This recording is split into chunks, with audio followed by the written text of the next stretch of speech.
Whether you're already marketing your business on Pinterest or you're thinking about getting started, one vital part of your strategy is understanding your Pinterest analytics.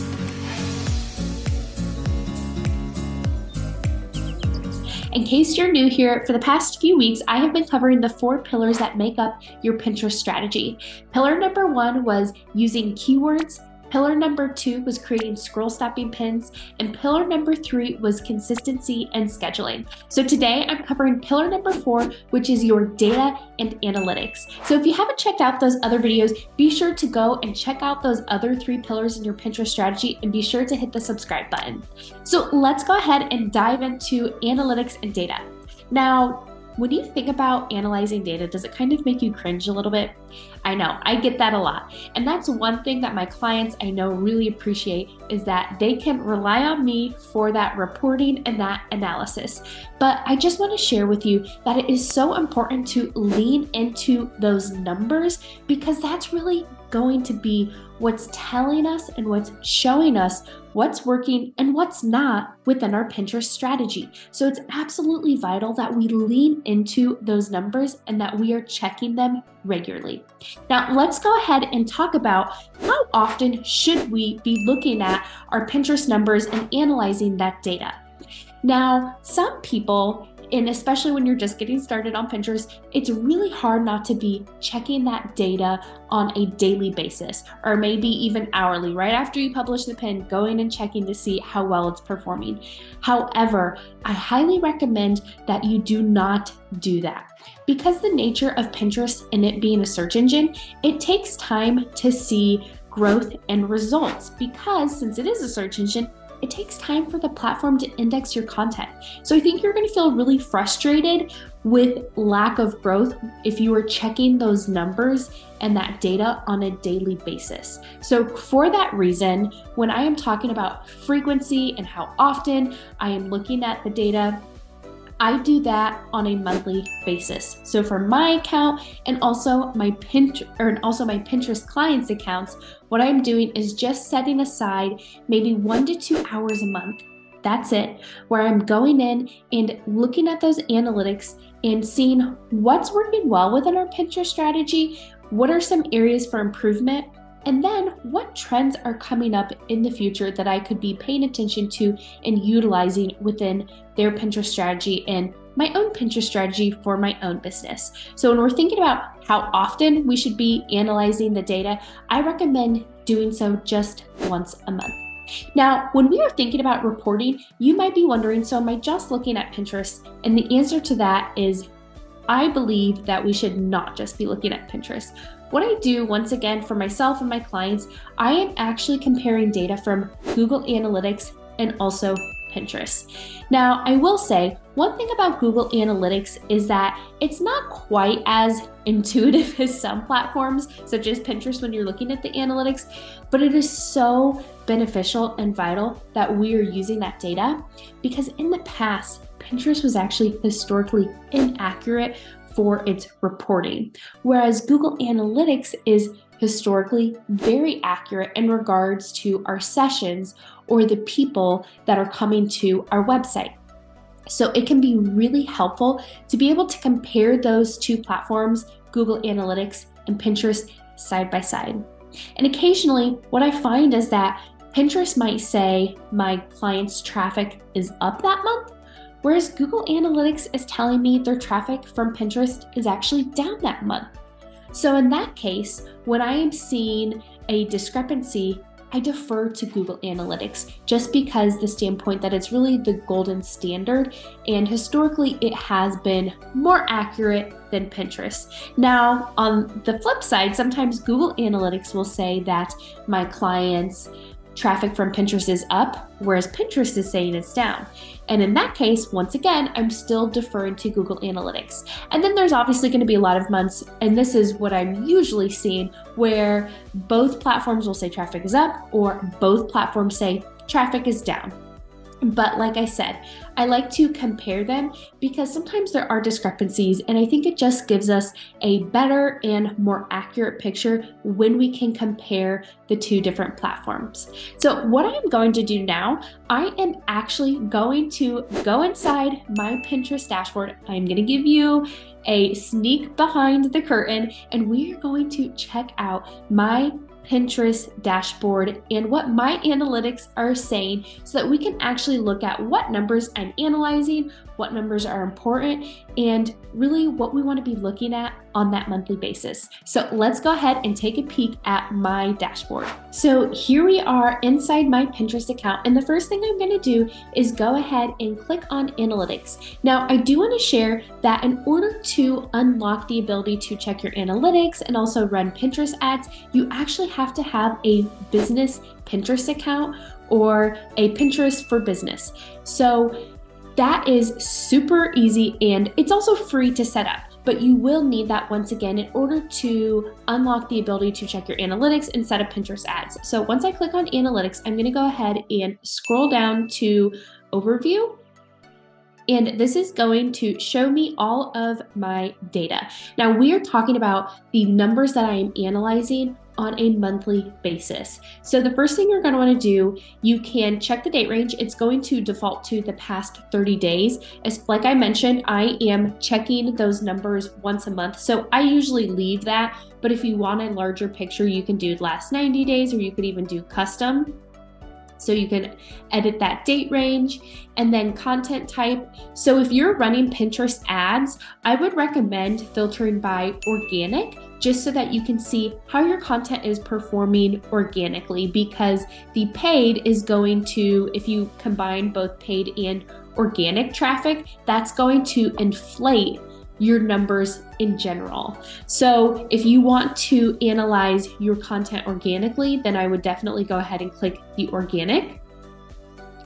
And then you can, for your claimed account, what I have done within my Pinterest account is I have claimed my domain. So all traffic to emilyvales.com. So as far as my claimed account, I actually want to filter just by my domain. So all traffic that's going to my website. Now, all pins, if I am pinning content from other people, sometimes, and I've seen this from my own clients' accounts in the past, if I've pinned a pin from another Pinterest creator that has to do with my client's niche. So let's say they are an elementary teacher and I share a pin from another elementary teacher that just has a really great pin that I think would benefit my client's audience. Sometimes that pin ends up performing really well. But the thing about that to keep in mind is that when you pin somebody else's content, you are basically marketing somebody else's content. So keep in mind that when you're looking at your data, it's good to filter by just your website, because we really want to see how Pinterest is helping gain traction and traffic specifically to just our website. And pro tip, because when you share somebody else's pin, it's not that it's wrong to do that. It's actually nice to help other people. However, it's not really helping your business. So for that reason, I really don't pin other people's content for my clients, because they are paying me to market their business. Now, occasionally when I've just started an account, I will be trying to get some content built up on their boards to help Pinterest understand what those boards are about. But other than that, once we really get in the flow and we have a Pinterest strategy going, I really am just focusing on their content, their own pins. And that's what I'm doing for my account as well. However, I still am going to click on emilyvales.com. So I am just looking at traffic to my website. You can filter by device. I usually just leave all. Age, I leave all. Gender, source, your pins, other pins. So I'm going to leave those for now. And then you can even see up here, you can filter by all pins, standard pins, product pins, idea pins, and video pins. And you can see here, I haven't created a ton of video pins, so there's not a lot going on. Here's my idea pins. And then as far as product pins, I don't have product pins right now. I don't have a store that is integrated with my Pinterest account, so that's why we are not seeing anything as far as the product pins. And idea pins, I actually create quite a few idea pins, almost one every single day. So that shows you that that's a little bit wonky, that Pinterest, for whatever reason, isn't showing any activity. So like I mentioned before, Pinterest can be a little quirky. Just one more reason why it's helpful and also good to also be looking at Google Analytics and that data. So I'm going to click on actually all pins, and I've already filtered out to organic and also my domain. Right now, I'm not running ads, so it would be okay as far as content type if I just clicked all.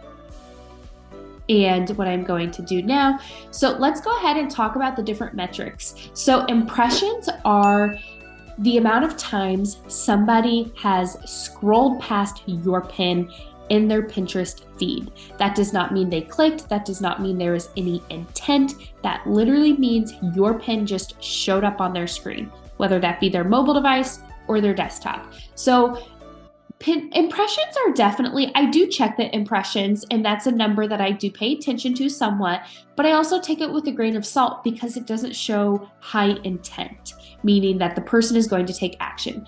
The main other metrics I'm looking at besides impressions, I look at outbound clicks. So that shows a lot of intent because the person is actually, or the pinner is actually clicking on your pin and leaving Pinterest to go to your website or wherever you're directing your pins to.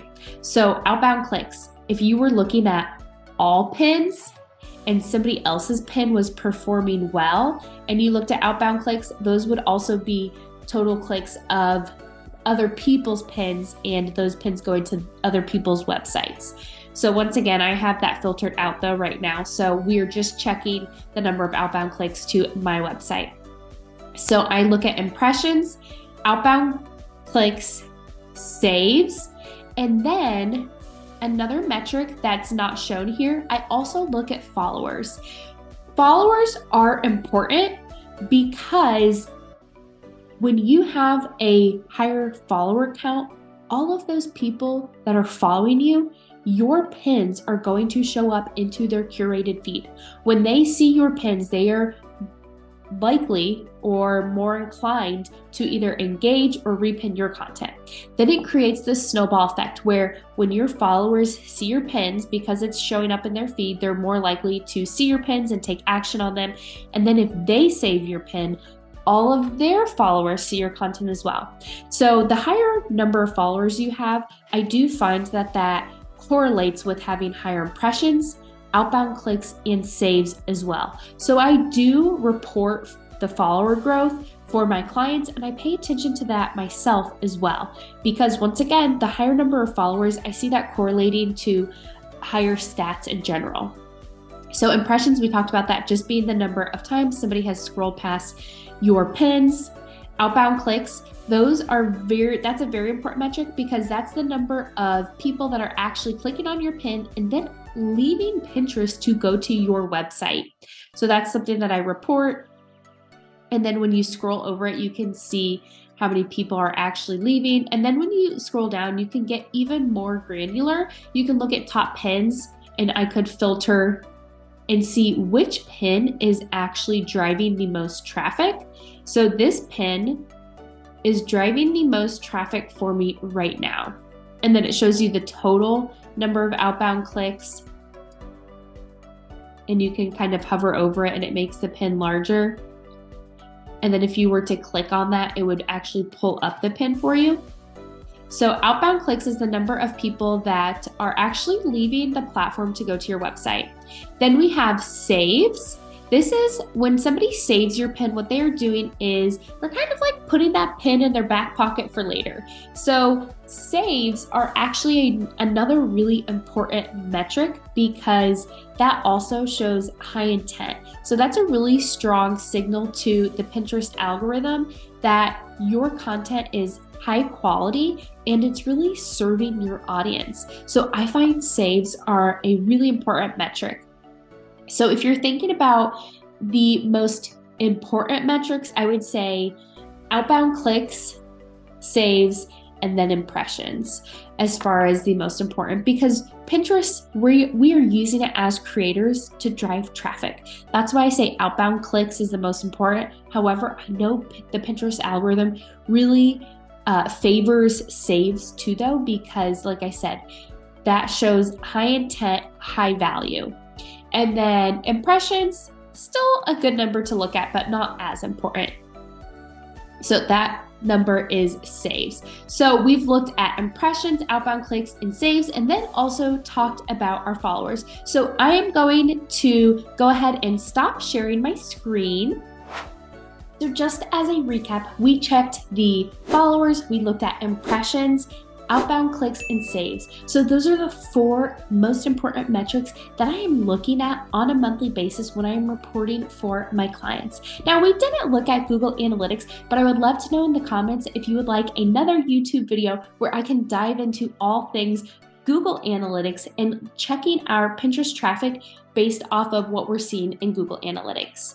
So as a recap, really understanding your analytics and comparing your Pinterest analytics to your Google, looking at those top performing pins, paying attention to what pins in the keywords you're using in those pins. All of that information can help inform your Pinterest strategy so you can either keep doing what's working well or maybe do some course corrects if you're finding that you're not really seeing the traction that you're hoping for.